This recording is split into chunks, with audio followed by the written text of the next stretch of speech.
Good morning to all of you. So today will discuss Fermi gas model of nucleus. ठीक है, तो सबसे पहले आपको पता होना चाहिए फर्मी गैस क्या होती है। फर्मी गैस होती है a system of non interacting fermions. Fermions कौन से पार्टिकल होते हैं? आपके प्रोटॉन्स और न्यूट्रॉन्स जो आपके न्यूक्लियस में रिसाइड करते हैं। ठीक है, तो फर्मी गैस क्या हुई?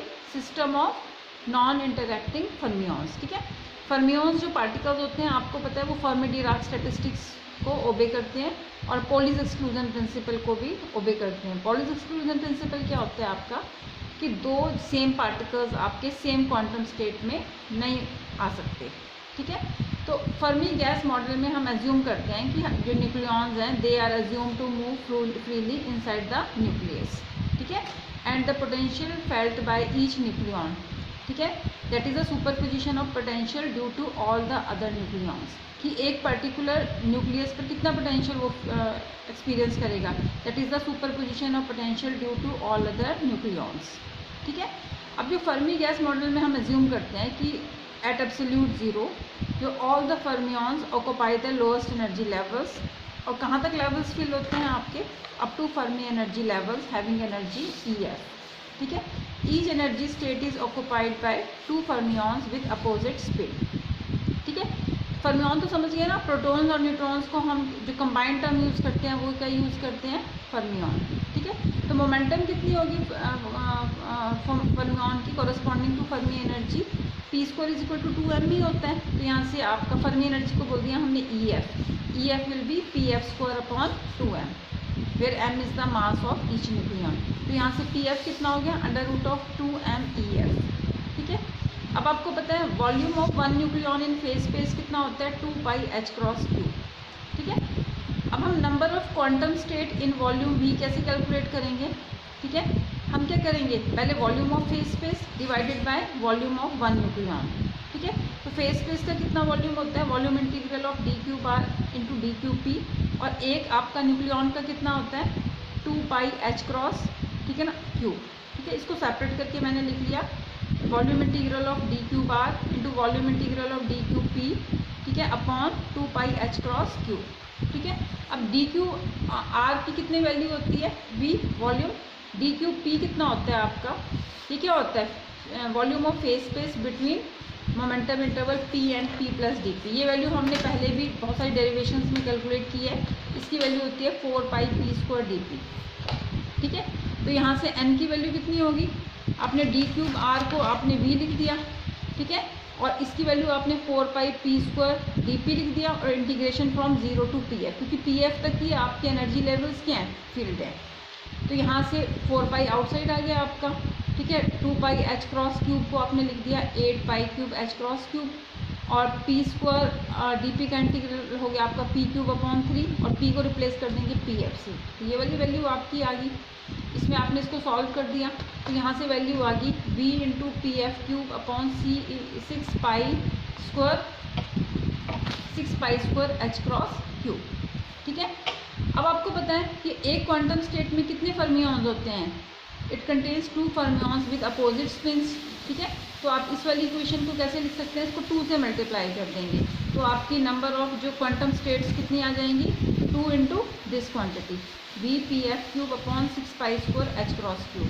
तो यहाँ से 2 आपका कैंसिल हो गया, तो ये आ गया Vpf³/3π² h×3। ठीक है, अब आपको पता है यहाँ से निकाल देंगे ये n आ गया नंबर ऑफ न्यूक्लियॉन्स। प्रोटॉन्स के लिए आप यहाँ पर लिख दोगे Vpf⁵, ये नोटेशन दे दी हमने, अपॉन 3π² h×3। न्यूट्रॉन्स के लिए हमने लिख दी Vpfn³ अपॉन 3π² h×। से नोटेशंस दी हैं, प्रोटॉन्स के लिए p दे दी, न्यूट्रॉन के लिए n दे दी। अब आपको पता है वॉल्यूम कितना होगा न्यूक्लियस का? V is equal to 4/3πr³। r की वैल्यू कितनी होती है? r is equal to r0a⁻⁴ ये वाली वैल्यू आपने यहाँ सब्स्टिट्यूट कर दी तो आपका वॉल्यूम कितना आ गया? 4/3πr0a⁻⁴ का क्यूब की वैल्यू आ गई 4/3πr0³ a। ठीक है, तो ये वॉल्यूम वाली वैल्यू आपने, ठीक है ना, ये वॉल्यूम आ गया ना यहाँ से आपका v, इसको आपने ये z नंबर ऑफ प्रोटॉन्स वाले एक्सप्रेशन में सब्स्टिट्यूट कर दिया तो आपने v की वैल्यू लिख दी 4/3πr0³। ठीक है, r0³ a, इसको एज इट इज़ लिख दिया Pf p का क्यूब अपॉन 3π² h×3। ठीक है, तो यहाँ से हमने वैल्यू निकाल दी PFP का क्यूब की, इसको आपने क्रॉस मल्टीप्लाई कर दिया, ये नीचे आ गई टर्म, तो ये सॉल्व करके आ जाएगा 9Z पाई H cross cube upon 4A R0 cube. ठीक है, तो यहाँ से आपका PFP कितना आ गया 9 पाई Z अपॉन 4A की raise to power 1/3 H cross upon R0।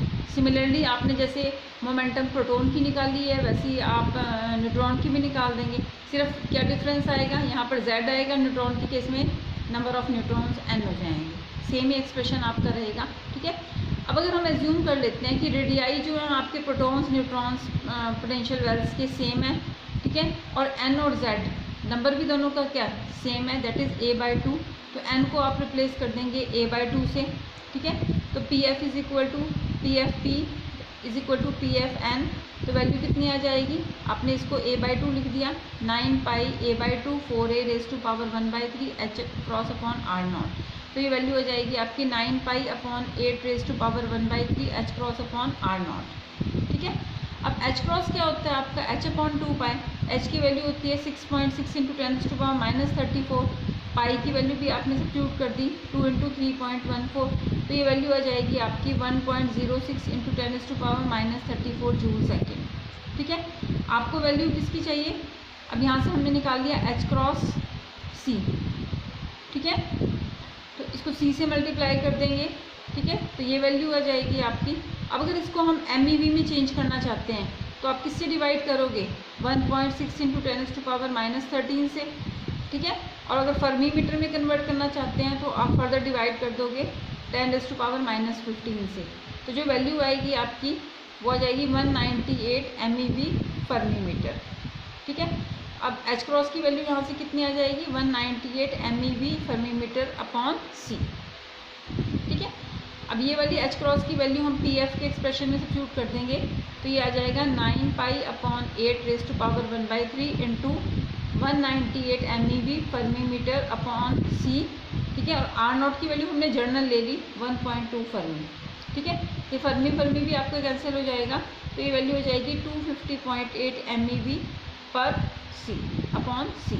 ठीक है, अब आपको क्या हुआ कि जो न्यूक्लियाई में आपके जो न्यूक्लियॉन्स है they can move freely with large momentum, इतनी मोमेंटम के साथ फ्रीली मूव कर सकते हैं, तो कोरस्पॉन्डिंगली एनर्जी कितनी हो जाएगी EF, that is PF square upon 2m। ये PF की वैल्यू है, इसका स्क्वायर ले लिया आपने अपॉन 2 इंटू। ठीक है, और m की वैल्यू हमने ले ली 938 MEV पर सेंटीमीटर स्क्वायर, तो सॉरी पर C स्क्वायर, तो यहाँ से वैल्यू आ गई आपकी 33.5 MEV। ठीक है, अब आपका जो डिफरेंस होता है, difference between the this Fermi energy and top of potential well, that is equal to the average binding energy per nucleon P/A। ठीक है, और वो वैल्यू होती है हमारे पास 8 MEV पर न्यूक्लियॉन। ठीक है, इसलिए हमारी total depth of potential well कितनी होगी, that is equal to sum of Fermi energy plus average binding energy per nucleon, तो ये आपकी 33.5 है, और आपकी average binding energy per nucleon कितनी है आपकी 8, तो टोटल होगी आपकी 14.5 MEV। ठीक है, तो this is your Fermi gas model. Thank you.